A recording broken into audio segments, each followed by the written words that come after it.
از امروز در دهه اول ماه ذوالحجه قرار داریم. این دهه از بهترین و بزرگترین روزهای سال هستند. الله سبحانه و تعالی عظمت و شرافت و قدر خاصی را برای این روزها داده است که حتی در کلامش به اینها قسم یاد کرده است: والفجر و لیال عشر، قسم به سپیددم و 10 روز. ابن عباس رضی الله عنه می فرمایند که این 10 روز که الله سبحانه و تعالی بر آن قسم یاد کرده است 10 روز اول ذوالحجه است. در کتاب صحیح بخاری روایتی داریم از ابن عباس رضی الله عنه که پیامبر من محبوب من صلی الله علیه و سلم می فرمایند: ما من ایام العمل الصالح فیهن احب الی الله من هذه الایام العشر. هیچ روزی از روزها آنقدر اعمال نیک نزد الله محبوب تر نیست مثل که دقیقا در همین روزها نزد الله اعمال محبوبند. اعمال نیک نزد رب العالمین بسیار محبوبیت دارند. صحابه عرض کردند: قالوا یا رسول الله ولا الجهاد فی سبیل الله.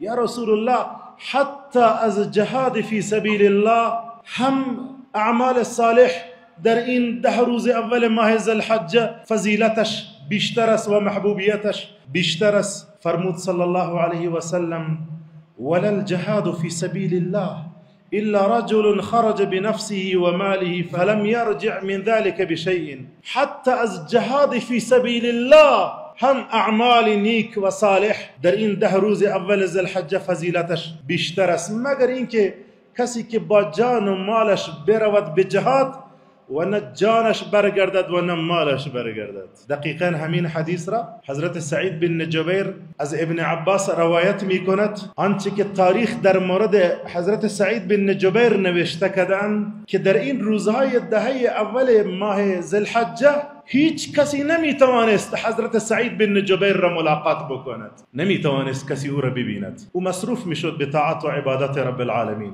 ایشان توصیه می کردند که ببینین که چراغهای خانه تان را خاموش نکنین، مصروف طاعت و عبادت رب العالمین بشوین. و اما صحابه رضوان الله تعالی علیهم اجمعین در این روزها مشغول تسبیح، ذکر و صدقات می شدند. در واقع عزیزان باید بگویم ما الان دقیقا در یک رمضان دیگه داخل شده ایم. خب چه کنیم؟ شکی نیست که اعمال صالح بیشترین فضیلت را در این روزها دارد، اما ما باید چه کار باید بکنیم؟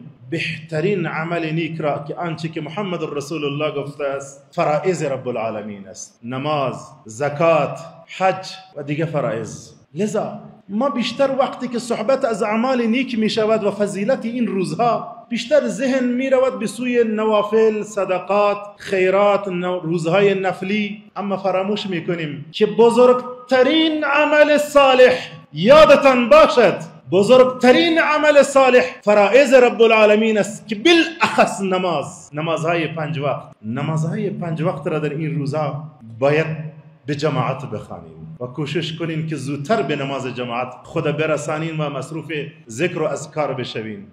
لذا عزیزان، اگر روزانه شما در برنامه 3 جز قرآن عظیم الشأن را تلاوت بکنین، شما در این 10 روز قرآن را ختم میکنین. در این روزهای 10 ذوالحجه چند توصیه را داشتم. توصیه اول بنده این است که زودتر به مساجد تشریف بیاورین، حتی اگر توانستین قبل از آذان به مسجد بیایین، و الا حداقل 20 دقیقه، نیم ساعتی قبل از اینکه نماز شروع بشود شما به مسجد بیاین و تشریف بیاورین و خود را مصروف بکنین به ذکر و اذکار و نوافل و تلاوت قرآن عظیم الشأن. و همچنان بعد از خواندن نماز مقداری را توقف کنین در مسجد و به کثرت استغفار بکنین. استغفر الله، به کثرت استغفار بکنین. به همین خاطر رسول من فرمودن: فاکثروا فیهن من التهلیل و التکبیر و ذکر الله. بیشتر لا اله الا الله بگوین، بیشتر تکبیر بگوین، بیشتر ذکر الله را بگوین. همین اذکاری را که در ایام تشریق همه یادتان هست، همه او را یاد دارین: الله اکبر، الله اکبر، لا اله الا الله والله اکبر، الله اکبر ولله الحمد. و توصیه می شود که این 10 روز را روزه بگیرین عزیزان، سر بالای فرزندانتان روزه بگیرین،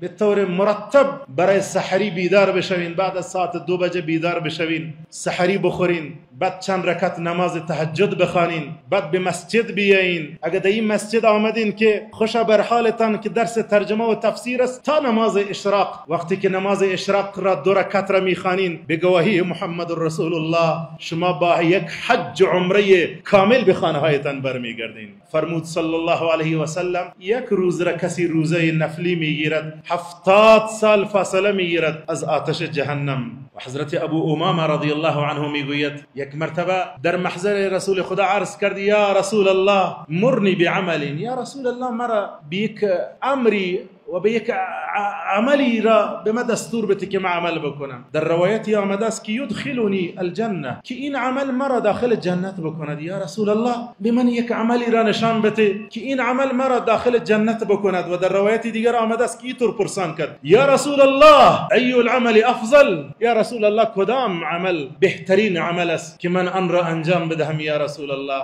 پیامبر من محبوب من صلی الله علیه و سلم 2 مرتبه تکرار کردند علیک عليك بالصوم فإنه لا عدل له. روزه بگیر که مانند روزه نیست، روزه بگیر که مانند روزه نیست. و فرمود الله سبحانه و تعالی روزه از من است و من خودم پاداشش را میدم. شراح میگوید چطور الله میگوید این روزه از من است؟ میگوید چون کسی خبر ندارد. شما اگر به پنهانی آب بنوشین چه کسی خبر میشه؟ و توصیه دیگه ای را که میکنم عزیزان توجه داشته باشین، این که در این 10 روز اول ذوالحجه تا روز عید صدقات و خیرات داشته باشین. و توصیه اخیری را که داریم که در روایت آمده است، فرمود صلی الله علیه و سلم وقتی که 10 ذوالحجه داخل می شود و یکی از شما اراده قربانی دارد، از موها و ناخنهایش چیزی را نگیرد تا وقتی که قربانی می کند.